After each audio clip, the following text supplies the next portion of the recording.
Game of the Year 2011 and its predecessor, The Elder Scrolls 4 Oblivion, won Game of the Year for 2006. Skyrim is a highly anticipated game, but is Bethesda's new game glitchy to the point of where it looks unfinished, or does Skyrim truly deserve its Game of the Year award? Presentation. The world of Skyrim is a medieval fantasy land filled with vast fields, massive forest, icy surfaces, and many caves. For a game of this size, the visuals are amazing, and you feel very immersed into this massive fantasy world. Weapons, armor, and spell effects are very detailed. The musical score is nothing but bold.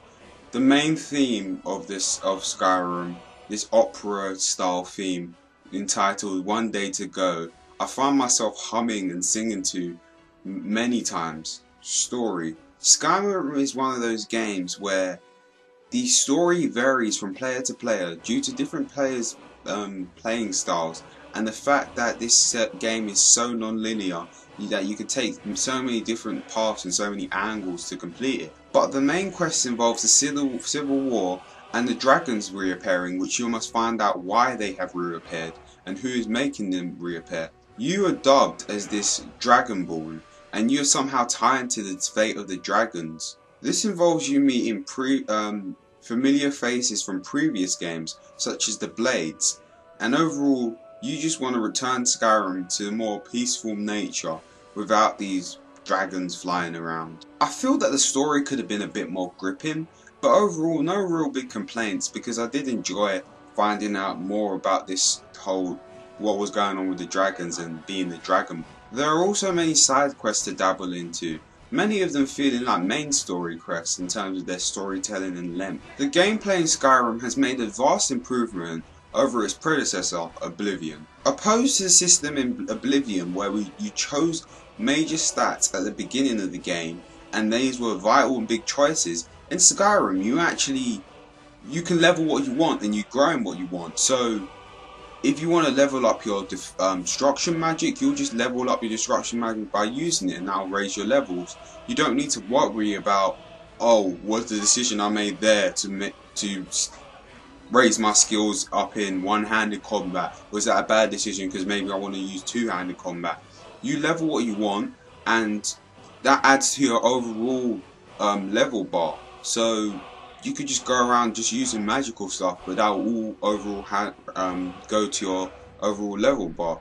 And I just prefer this system so much more to the previous system, and I feel every RPG should sort of use this because it doesn't force you to make big decisions right at the start of the game. There are also perk points earned from each time you level up. These are used to strengthen and learn new abilities. An example where you could use your perk points is that, say you use destruction magic, there's a perk point which you use, I think it's called Intensify, something like that, and that actually allows you to fuse the two hands of magic you have. So say if you have two fireballs, fuse the two fireballs, make a bigger fireball and then release it. So it can get really cool, and it's very similar to, if you guys have played Final Fantasy 13, the whole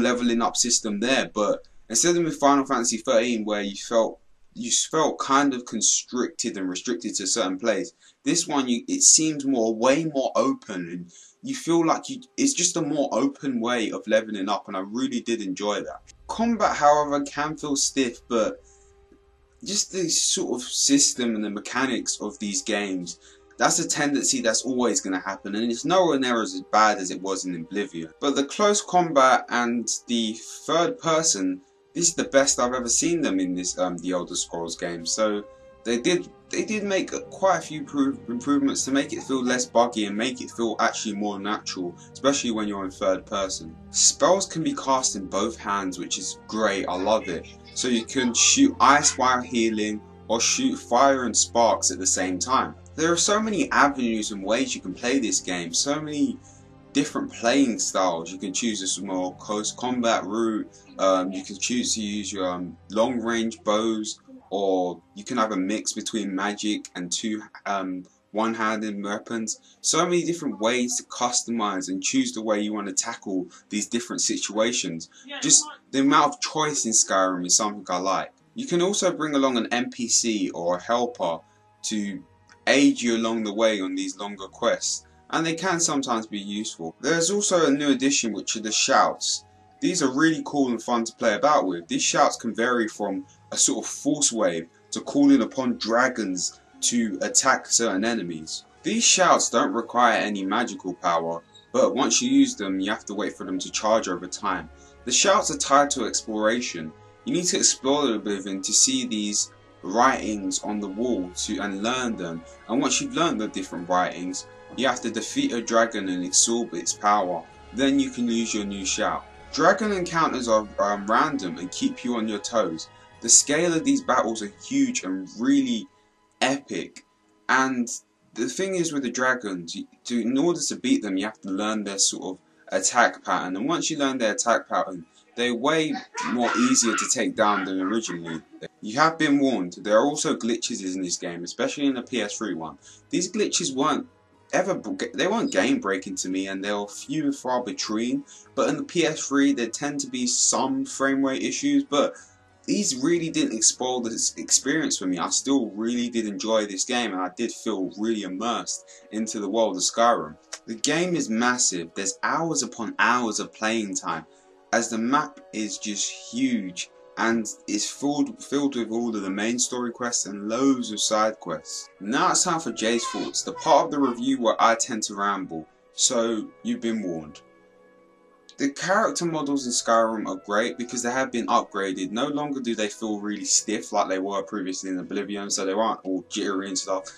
It's like they looked at the Mass Effect games and the way they handled the character animations and the character movements there, and it looks like they've improved it. It's still not a Mass Effect level, but it's still pretty good. It feels way better. You really feel immersed in the massive world of Skyrim. It feels like hours go by really fast when you're playing this. I remember the first week of when I got this, that entire Saturday I was just on Skyrim while listening to podcasts. I think I was listening to the Anime News Network podcast, quite a few of them, but just hours upon hours in this game. Time goes by really fast when you're playing Skyrim. The new leveling system I feel should be used in every single RPG because it's so open. It gives you so much choice, which I love in Skyrim. The choice is great. All of you developers of RPGs, give us the choice. Don't make us make such heavy decisions at the start of the game, because often game players can be really indecisive and make some stupid decisions at the start. I know I've done that before, so this is just a really great way to do it, and it was very open. I really did like that about Skyrim 2. The shouts are also really fun to play about with. I did enjoy testing out some of the shouts in the game because they're really cool. There are glitches, but I don't think the glitches spoil the experience at all. Like I said before, I think the glitches they can be a little bit annoying, but it's nowhere near game breaking. I wouldn't say it's game breaking. The story could have been more compelling, but the story isn't bad by any means.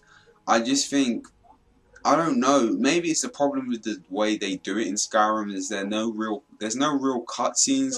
It's just like there's a lot of dialogue between other people while you're chatting to them. You can use different speeches, but I don't know, maybe it's because there isn't. Maybe I'm so used to games like Uncharted with these epic cinematic cutscenes that when I get thrown into Skyrim, it's like it feels like a step back. Skyrim is a huge game filled with massive positives, but some of its negatives tend to hold it back. I give Skyrim 9.5 out of 10. A really amazing game, one of the best games you're going to play this generation, and some may argue it's one of the best RPGs ever made, which I actually would say it's one of the best RPGs ever made. I don't think it's the best, but it's really up there. I just wish they brought it out in more of a finished state, and I think that's something that people complain about in all Bethesda games. The fact that they need to actually spend more time polishing them. because I feel the next big Bethesda game that comes out, I don't think people are going to be as forgiving with that one as they were with the previous one. Anyway, this has been JMouse Productions on the Jzone with a Jview for Skyrim.